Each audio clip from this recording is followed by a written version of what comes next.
In experiment 18, we showed that we can separate a mixture of water molecules and food coloring molecules by freezing. Let's build on this concept of separating water molecules by asking this question. Can charcoal remove molecules from water? To answer that question, we'll need some charcoal, and we're going to get our charcoal from a water filter that looks like this. Now, we need to open the cartridge. We can do that easily by placing the cartridge in a plastic bag and then just striking the cartridge with a blunt object like a pair of pliers or maybe a hammer.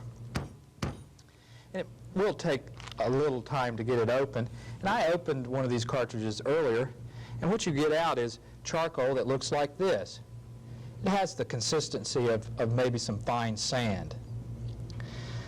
All right, we have our charcoal, so let's continue on with the experiment.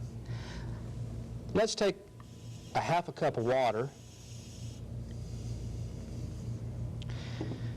And now we want to add some red food coloring to our half a cup of water. We want to make a mixture of red food coloring and water. So let's place 8 drops of red food coloring in our water.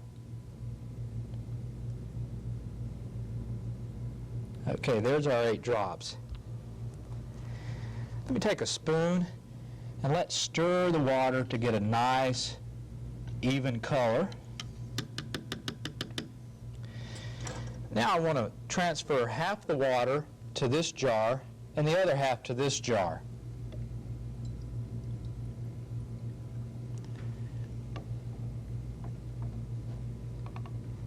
Put just a little more back in there, all right? Now what I want to do is I want to add 2 teaspoons of the charcoal to this jar.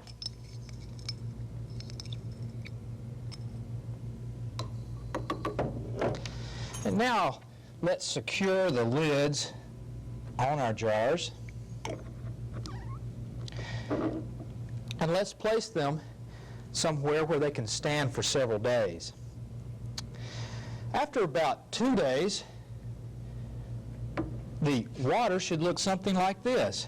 Notice that it's not as red as the water that we originally started out with.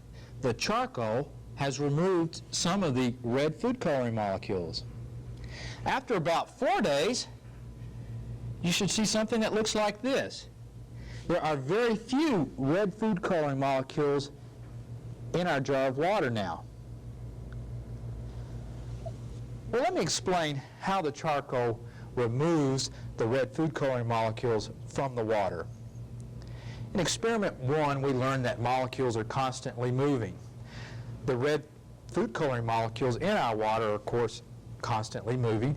And when they get close to the charcoal, they actually stick to the charcoal. Now, water molecules do not stick as easily on charcoal as the red food coloring molecules. So eventually, all of the red food coloring molecules, since they are moving, will get close to the charcoal and will stick to it. As you can see, after about 4 days, nearly all of the red food coloring molecules are removed. They get close enough to the charcoal where they actually stick to it and they're removed from the water. Did you know that some water companies use charcoal to help them clean their water? Well, does this experiment show you why they use charcoal?